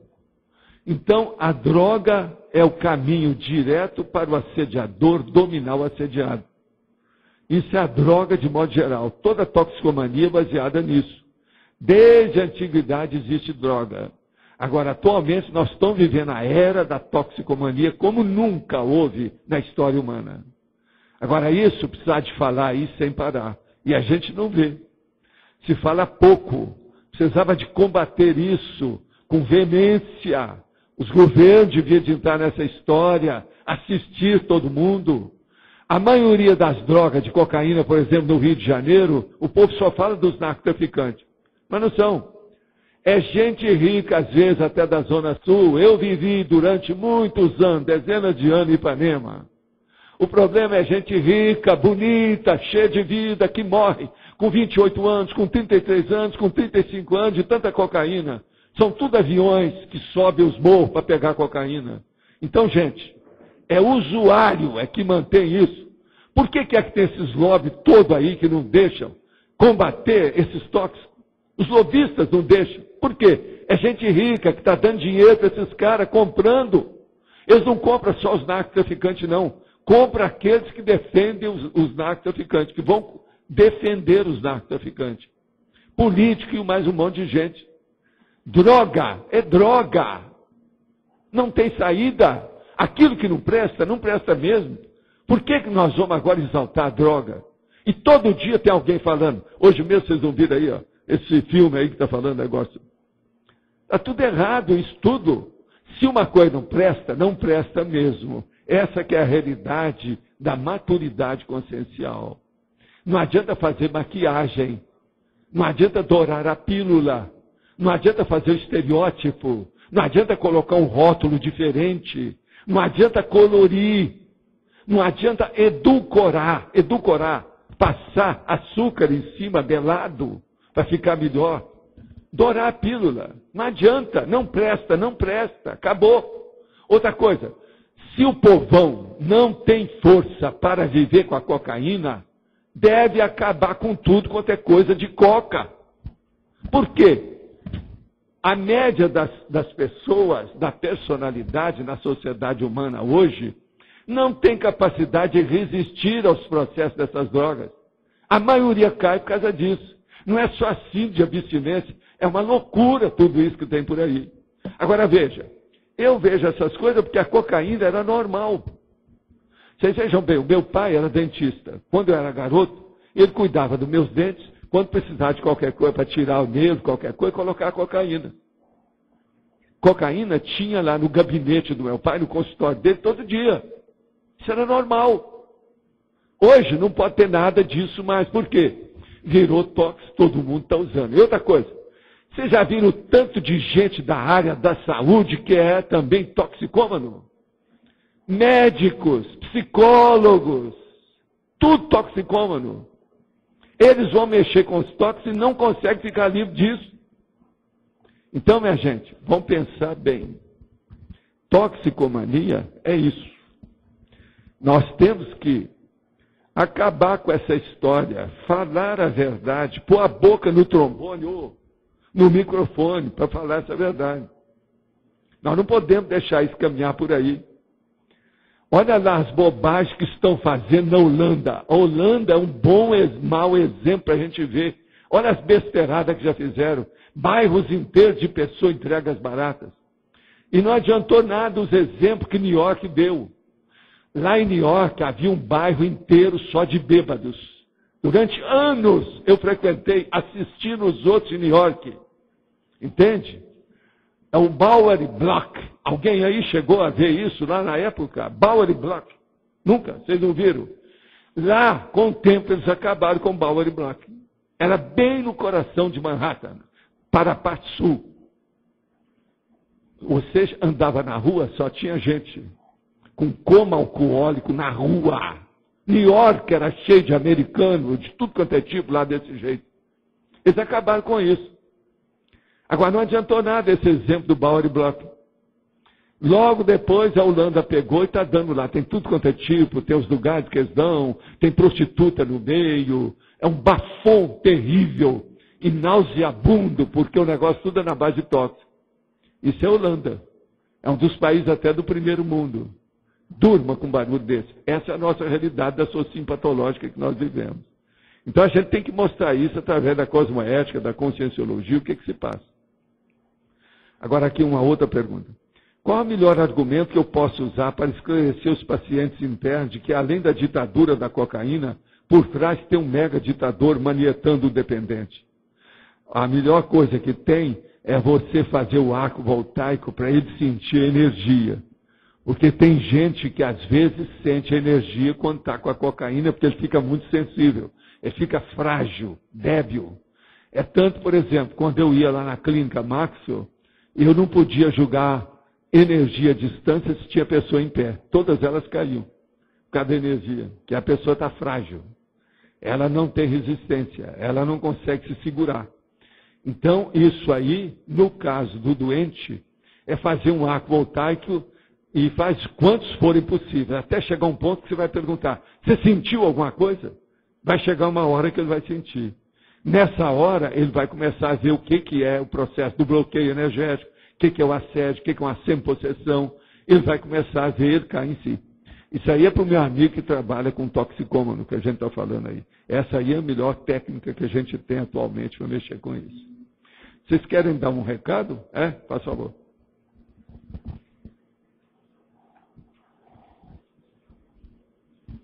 Boa tarde. Boa tarde a todos. Está funcionando aqui? Boa tarde.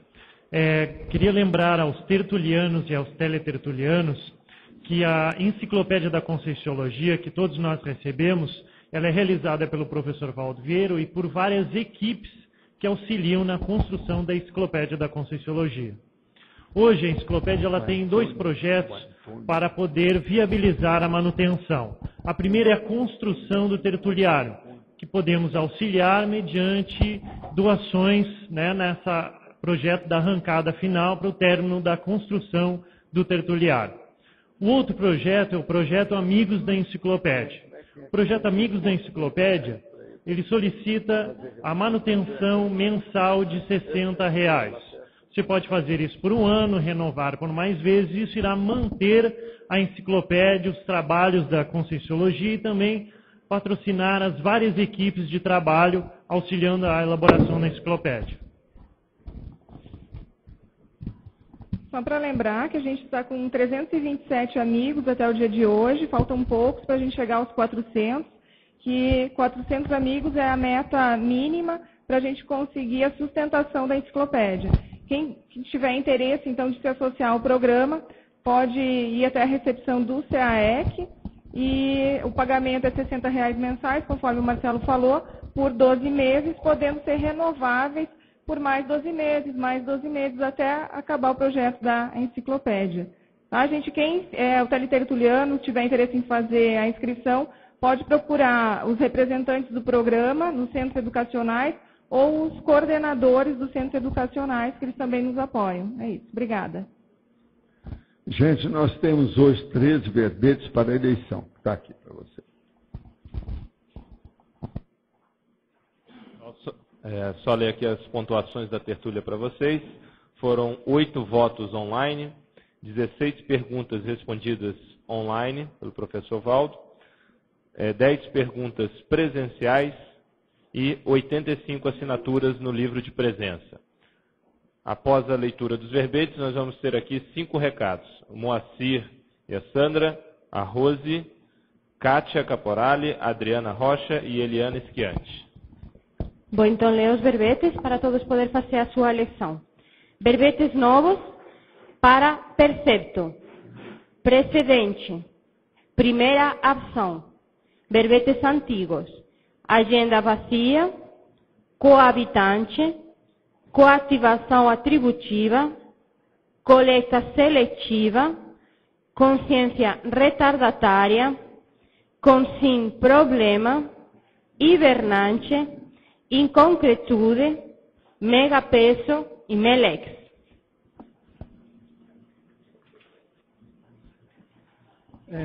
Estamos divulgando aqui hoje, então, o curso Desperticidade, que vai ser realizado no dia 29 a 31 de dezembro, depois do curso TENEPS, com a participação aí dos alunos e com 2 EPICONs. Temos também um curso interativo, com participação dos alunos no debate, com temas de verbetes da Conscienciologia e temas da Conscienciologia sobre desperticidade, com campo energético também, propício e ao desenvolvimento do parapsiquismo e ao tema desperticidade. Pessoal, só reforçando o convite para amanhã, tiveram dúvidas, não é necessário levar convite, não, a entrada é gratuita, tá certo? É aberta a todos os voluntários. da Conscienciologia. Então, amanhã a gente vai estar tendo a fundação da Unescom, que é a União dos Escritores, e também o lançamento do livro da Dona Dalva. Todos estão convidados e, por favor, nos ajudem a divulgar para os colegas, ok? Obrigada. Boa tarde. A gente está tendo agora lá no discernimento a jornada de paradiplomacia. E hoje à noite a gente vai ter uma atividade que a gente está convidando todos vocês, a gente vai abrir para o público, tá? Vai ser um vídeo debate, a gente vai estar passando um vídeo com o Sérgio Vieira, de uma entrevista com o Sérgio Vieira de Mello, e após a gente vai ter então o debate. Então estão todos convidados, a gente vai cobrar só um valor simbólico de R$5. Então começa às 5h30, vai até às 8h30, tá? Obrigada. Olá, boa tarde. Estou em nome do CIAJU, que eu queria convidar os associados da OIC. Eu estou precisando falar com todos os associados da OIC que estejam aqui presentes para me procurarem ali no final, tá? Obrigado.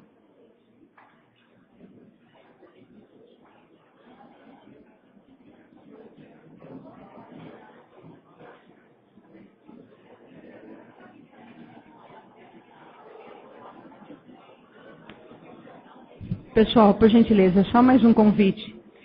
Semana que vem, 28, 29 e 30, nós teremos o acoplamentário. Para quem deseja melhorar, ampliar o seu parapsiquismo, melhorar a percepção das assins e das desassins, está convidado a participar. O tema vai ser sobre proexis e os professores EPICONs, o professor Frederico Gannen e o professor Leonardo Firmato. Lembrem-se que a gente pode tirar dúvidas, a gente pode conversar e fazer toda a experimentação com o fenômeno da clarividência. Então, estão todos convidados. Quem desejar, estaremos esperando por vocês na recepção do CAEC. Obrigada. Pessoal, foi eleito com 14 votos, primeira ação para amanhã domingo. Boa tarde a todos, obrigada.